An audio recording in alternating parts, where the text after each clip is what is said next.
With that, I want to go to our hearing this morning, which focuses on transportation. I believe the strength of the nation's transportation infrastructure is one of the most important factors that will determine our future economic success. Transportation infrastructure is really the foundation for our economic growth, and it is critical to our ability to keep up with our global competitors.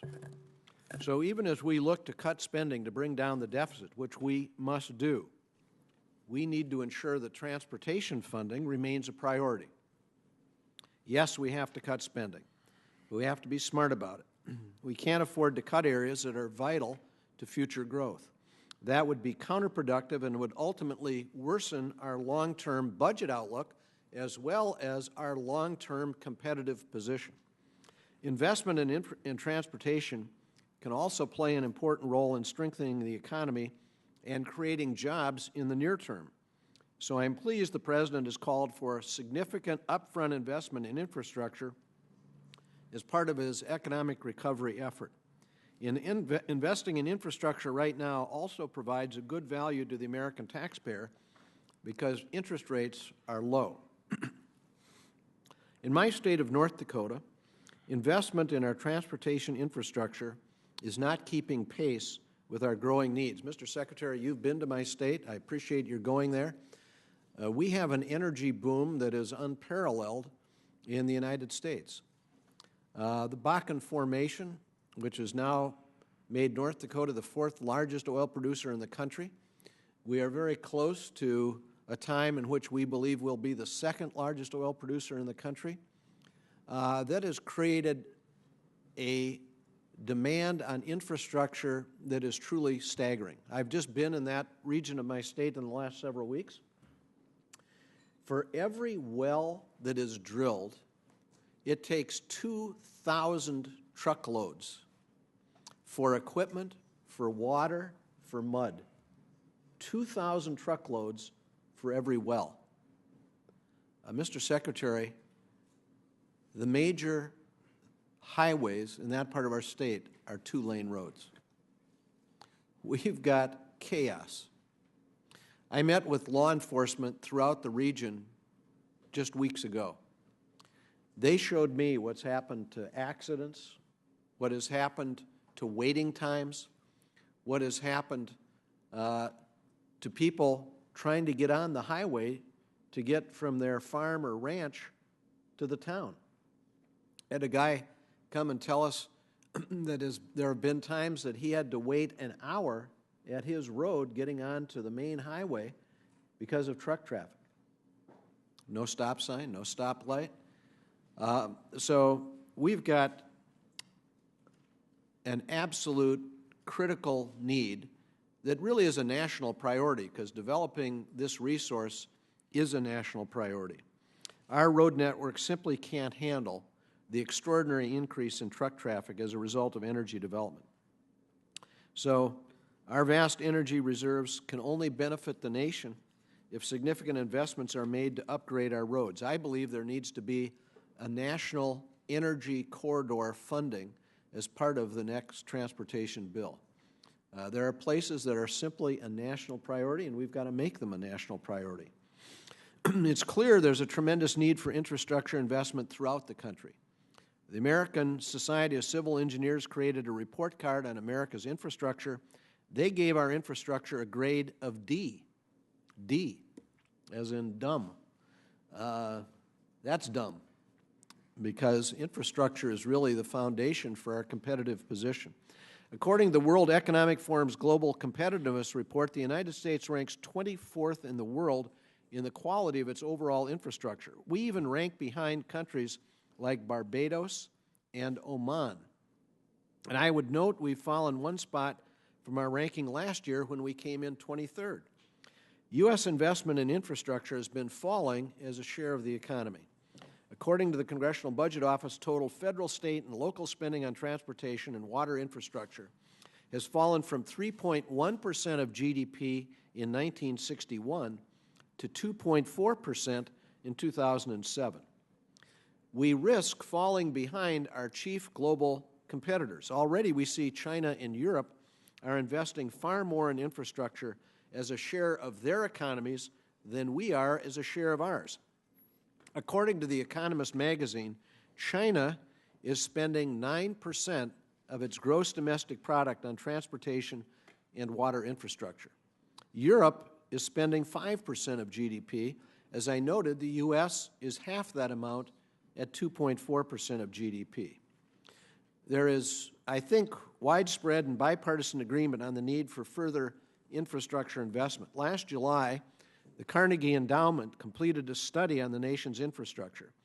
The study was spearheaded by former U.S. Senator Bill Bradley, former Homeland Security head Tom Ridge, somebody you know well, and former U.S. Comptroller General David Walker, somebody that's testified before this committee many times. They concluded in their report the following: integrated, efficient, and cost-effective transportation networks that provide timely access to goods and services are the foundation of a 21st century economy.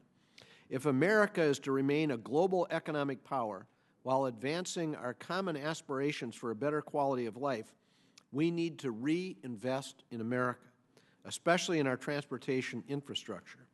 If living within our means includes good husbandry of our existing system, we need more, not less, investment in transportation. That means more revenues that are wisely spent to meet our obligations for ourselves and our future generations. I hope people take a look at this report. Senator Bradley, Secretary Ridge, Comptroller General Walker make, I think, a compelling case. Here's what the Obama administration has proposed in its budget for transportation. First, $50 billion for an upfront infrastructure investment in 2012 to boost economic growth and create jobs. Let me just say parenthetically that when we were in the debate over a recovery package, I argued strenuously for a $200 billion package for infrastructure. That did not happen. I regret that it did not. The chief argument that was made against it was that it would take time for that infrastructure money to get into the economy. Well, it would be coming at the right time.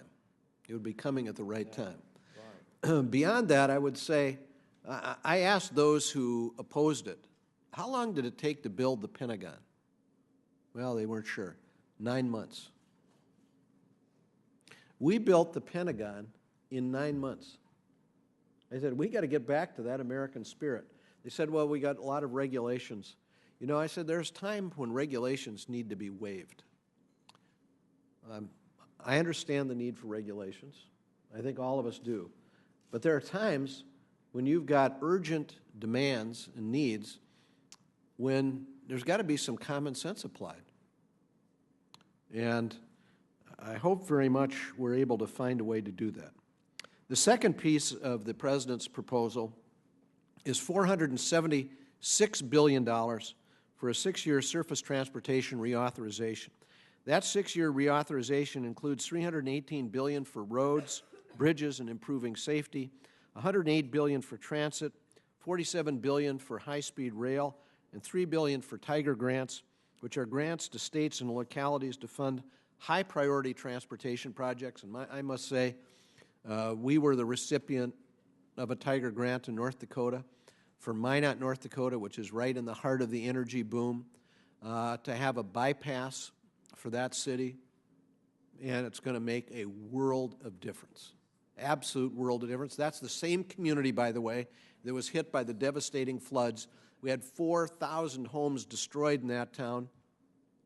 This bypass, you should know, Mr. Secretary, not only did it make a world of difference for energy traffic, it is going to help the recovery of the town from the devastating floods, because it's one of those things, serendipity.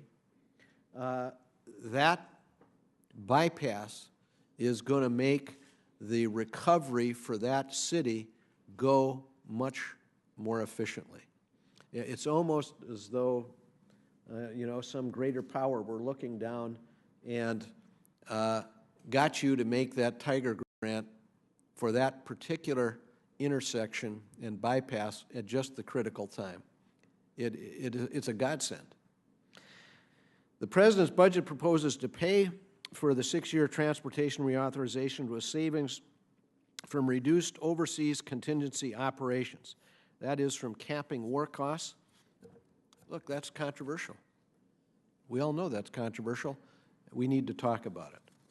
The budget also calls for reclassifying transportation spending as mandatory, subjecting it to pay-go rules, which is a proposal the administration offered last year. There are people on this committee who are strongly opposed to that. They're not, unfortunately, not going to be here this morning to register their views, but I'm sure they've registered it with them, those with you directly. I look forward to hearing more from the Secretary about these proposals.